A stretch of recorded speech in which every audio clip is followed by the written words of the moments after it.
y quedamos en la sociolingüística, ¿no? Y entonces decíamos que dependiendo de la sociedad que nos rodea, pues de esa misma manera nuestro lenguaje se va a ir formando, ¿cierto?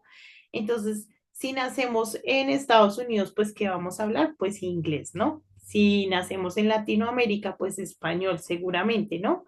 Si nacemos en Brasil, pues ya no es español, sino que es que portugués. Y así. Y que también yo les colocaba un ejemplo, por ejemplo, de un niño cuando es, vea, dije una redundancia, de un niño cuando es grosero, ¿no? Normalmente los niños que son groseros es porque en su entorno social pues son groseros y eso es lo que ellos aprenden. Normalmente ni siquiera comprenden que es una grosería, sino que es algo normal, ya es algo natural para ellos. Entonces, también podemos asociarlo a que dependiendo de la región, pues pueden haber, como les decía ahorita, palabras que sean diferentes, cosas que se entiendan o se digan de diferentes formas.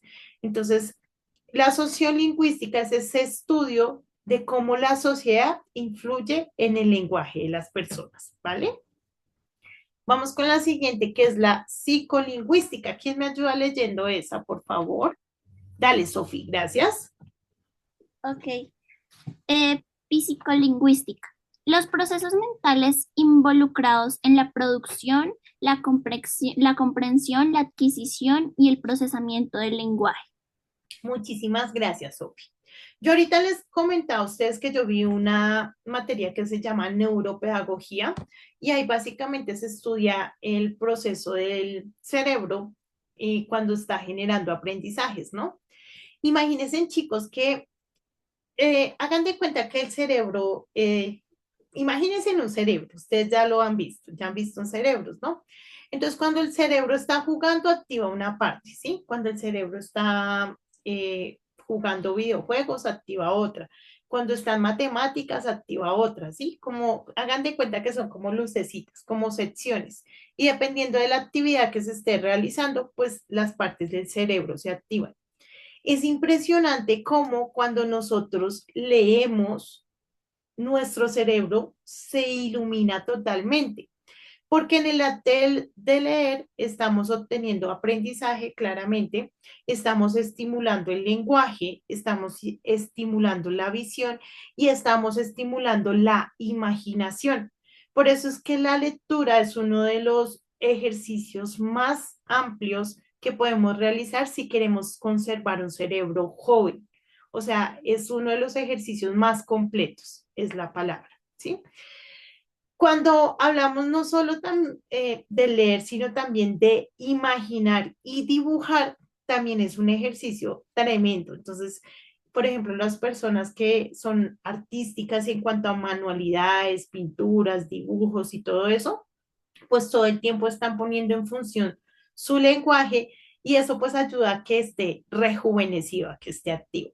Entonces ahí les doy como esos tips. Cuando hablamos de la psicolingüística, pues estamos hablando de eso, del estudio del cerebro cuando está generando aprendizaje, ¿no?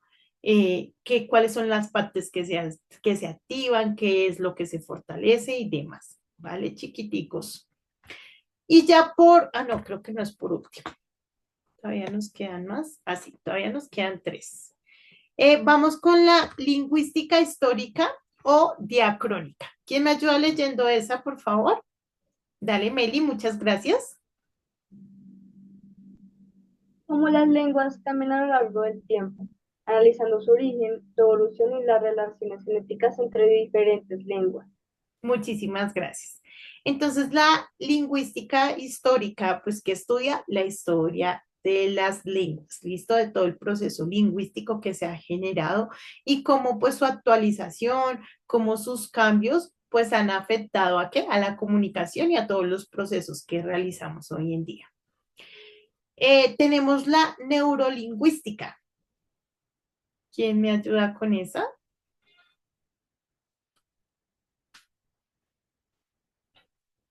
Dale, Simona, muchas gracias. Neurolingüística, la relación entre el lenguaje y el cerebro, investigando las bases neuronales de la producción, la comprensión y el procesamiento del lenguaje. Muchísimas gracias. Entonces, cuando hablamos de la neurolingüística, estamos hablando la base que se genera en nuestro cerebro para todo el proceso lingüístico, ¿sí? Entonces, cuando hablamos de la psicolingüística, estamos hablando de qué partes del cerebro es afectada cuando nosotros realizamos procesos lingüísticos. Pero cuando hablamos de la neurolingüística, estamos hablando de qué partes del cerebro nos ayudan a realizar esos procesos. ¿Sí me entendieron ahí o de pronto no fue tan claro? ¿O sí? Se los voy a volver a repetir por si acaso. Entonces, psicolingüística, cómo el lenguaje afecta a nuestro cerebro, ¿sí? Cómo el lenguaje hace que nuestro cerebro se active, ¿vale? Neurolingüística, ¿cuáles son las partes de nuestro cerebro que permiten que nosotros podamos desarrollar el lenguaje? Esa es la diferencia entre las dos. ¿Listo, hermosos? Y vamos por la última, que es lingüística aplicada. ¿Quién me ayuda con esa? Dale, Meli, gracias. La aplicación de los conocimientos y las teorías de la lingüística a la resolución de problemas prácticos. Muchísimas gracias. La lingüística aplicada, pues es el uso que generamos cotidianamente, el estudio del uso cotidiano del lenguaje o de la lingüística en nuestra vida. ¿Listo? Hasta ahí, hermosos. ¿Alguna pregunta, algún aporte, algo que quieran decir o no? ¿Vamos bien? Listo, preciosos. Muchas gracias. Ahora vamos a ver, digamos que las tres como principales, ¿vale? No nos vamos a quedar mucho en ellas, pero sí es importante que las tengamos en cuenta. ¿Por qué son las principales? Porque son las que encierran todas las que ya vimos, ¿vale? Entonces tenemos la número 1, que es la gramática. Dice, la gramática estudia las reglas y principios que rigen la organización de las palabras dentro de una lengua. Es la base que permite que las palabras se combinen de manera coherente y comprensible. ¿Vale? Eso es la gramática. Todo el estudio de las reglas gramaticales, la organización. Ahora vamos a ver este videito para que nos quede más claro.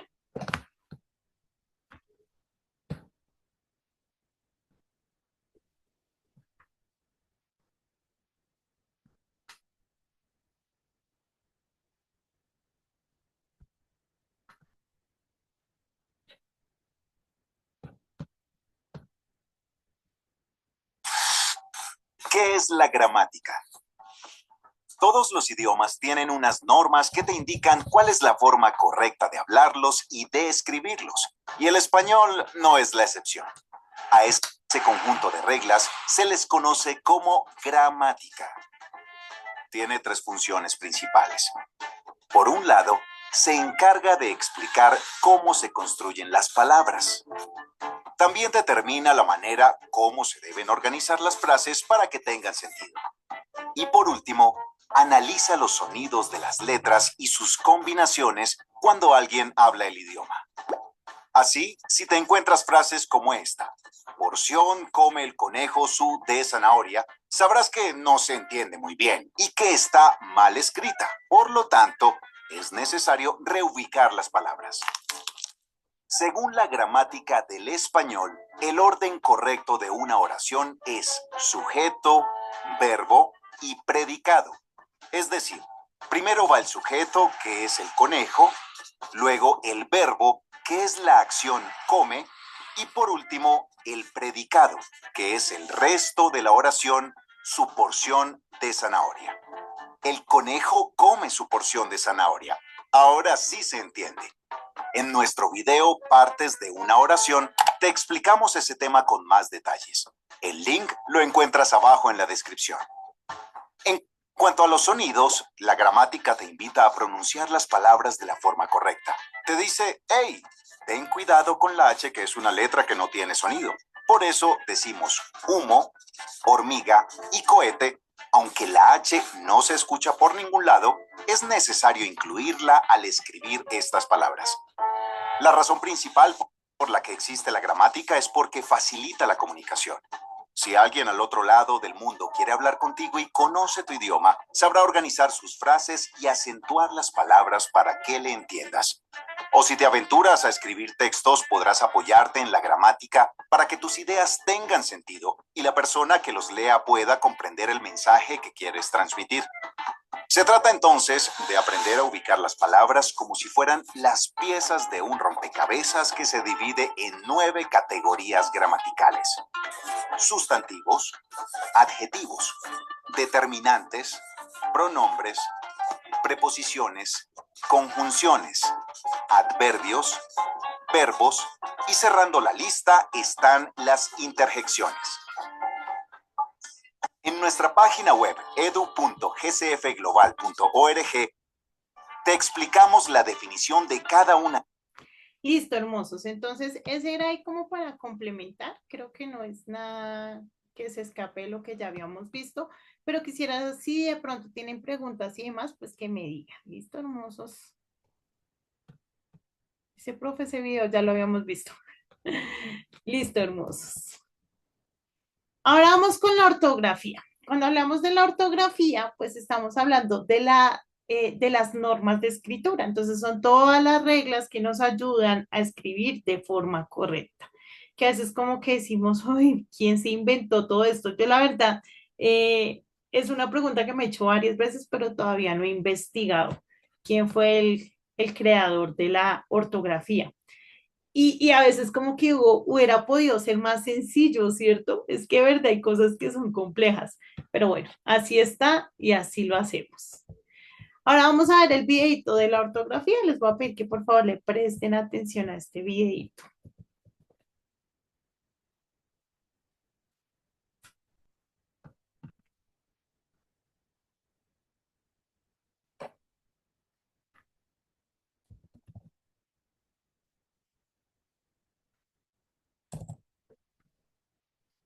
Tenemos que lo deje visualizar cada uno.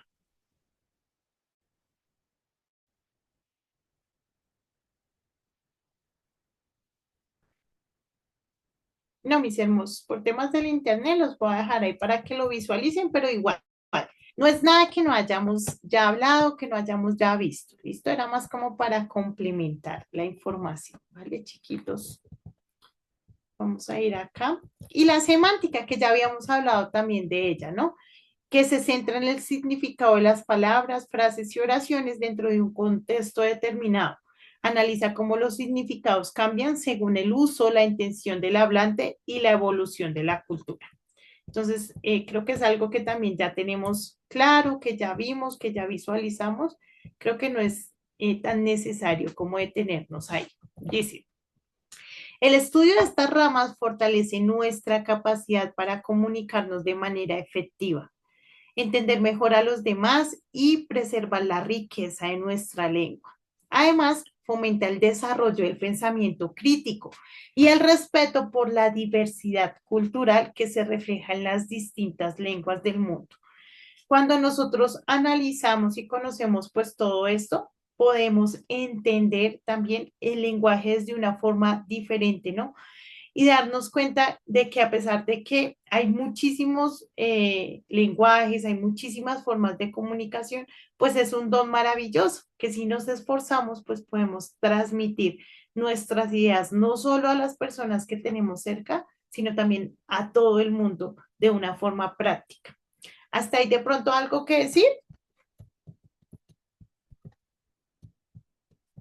Listo. Entonces, por favor, ayúdenme a resolver rápidamente estas preguntas. Número 1, ¿por qué es importante usar la gramática correcta al escribir o al hablar? ¿Quién me ayuda con eso? ¿Por qué creen ustedes que es importante la gramática?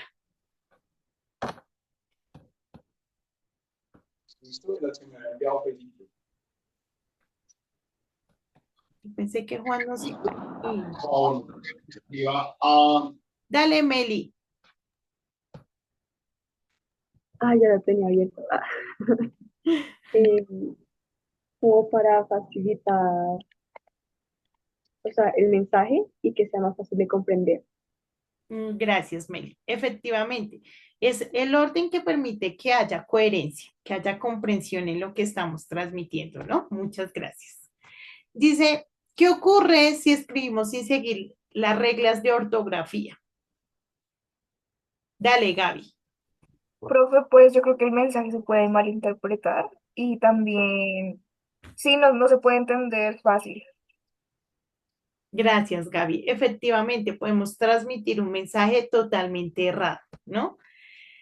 La tercera dice, ¿cómo podemos saber qué significa una palabra en diferentes contextos? ¿Cómo podemos saber eso?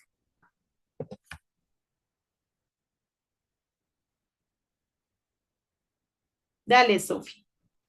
Profe, pues yo creería que hablando con distintas personas que vengan de distintas partes o distintas regiones, uno se va dando cuenta, porque hay veces, pues uno al principio de pronto no entenderá muy bien, pero después de que lo explique, será como que ahí podemos entender qué significan varias palabras, que en cierta forma nosotros también las decimos, pero de otra forma. Entonces, Gracias, Sofi. Sí, yo creo que también estoy de acuerdo con Sofi que la mejor manera es como interactuando, ¿no? Investigando, estando también dispuestos, ¿no? Dispuestos a ser enseñados en el tema, porque si a veces como que simplemente hablamos a la deriva y no tenemos en cuenta a las personas, pues tremendo, ¿no? Esto me hace acordar de, estaba en clase de lenguaje en grado 11 y hay un chico que es argentino y entonces él decía, entonces yo, bueno, estábamos hablando de los animalitos y no sé qué, y uno dijo, ay, no, el perico, ¿sí? Y entonces otro por el chat me escribe, profe, deberías explicarle a él qué es perico, porque qué tal lo tome de una manera diferente. Y yo, oiga, sí, ¿y cuántas cosas no habremos dicho que él ni siquiera entiende? Pero pues uno como que está en su mundo y va hablando y no tiene en cuenta esas cosas, ¿no? De que de pronto hay alguna persona que no te está comprendiendo lo que tú estás diciendo. Entonces también como estar a la expectativa de eso.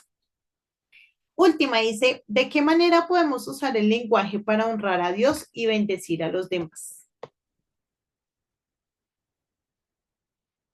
¿De qué manera creen ustedes, hermosos?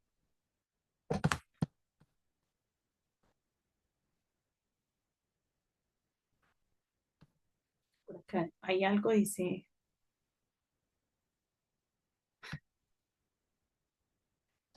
¿Alguno de ustedes, hermosos? Listo. Pues, Profe, como dale, revisando, dale, Juan David, eh, perdóname.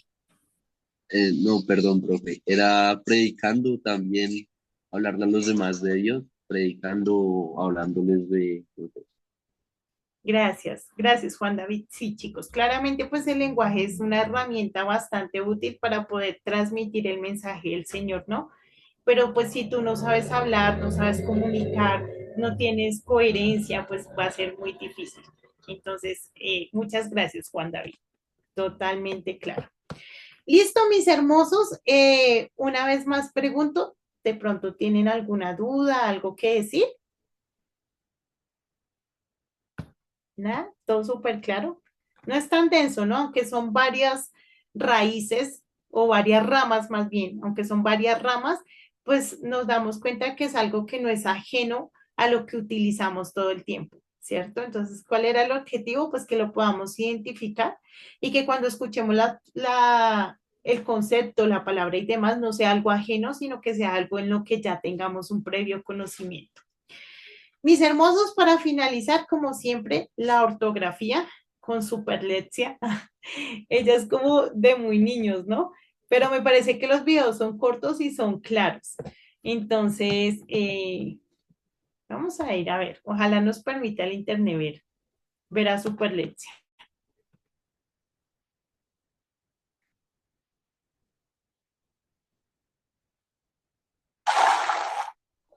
Smile and Learn.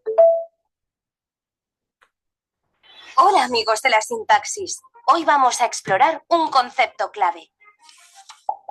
El sintagma nominal. Suena complicado, pero no lo es. ¿Verdad, Smiley? Es muy sencillo, amigos. Ya veréis. ¡Vamos allá! Vayamos por partes. ¿Qué es un sintagma?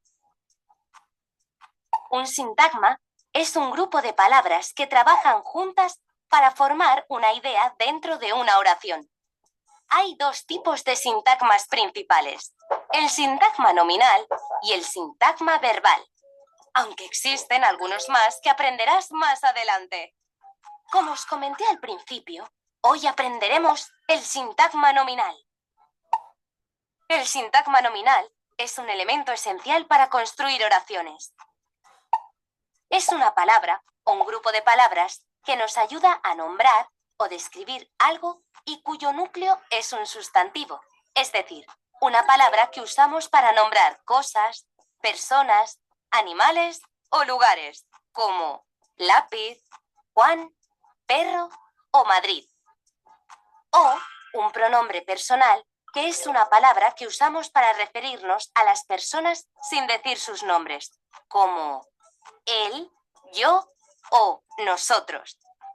Además, puede incluir palabras que explican o modifican ese sustantivo, como determinantes y adjetivos, para hacerlo más específico e interesante. Veamos unos ejemplos. El pantalón verde de Marta brilla.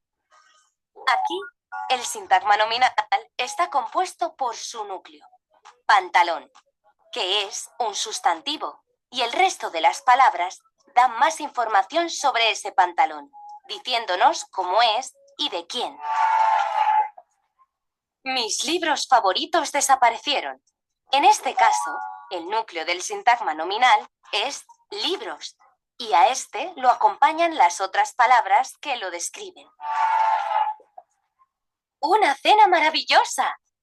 En esta oración vemos que el núcleo es cena y el resto de la frase describe cómo es, complementando el sintagma nominal. ¿Veis cómo hablamos de alguien o algo y le damos una característica extra para añadir detalle? Ahora que lo entendemos mejor, os propongo un reto. Mirad la frase e intentad identificar el sintagma nominal y su núcleo.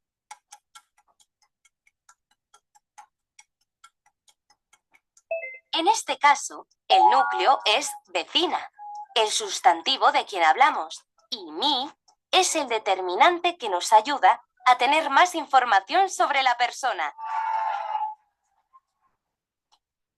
¡Genial! Ya lo tenéis controlado.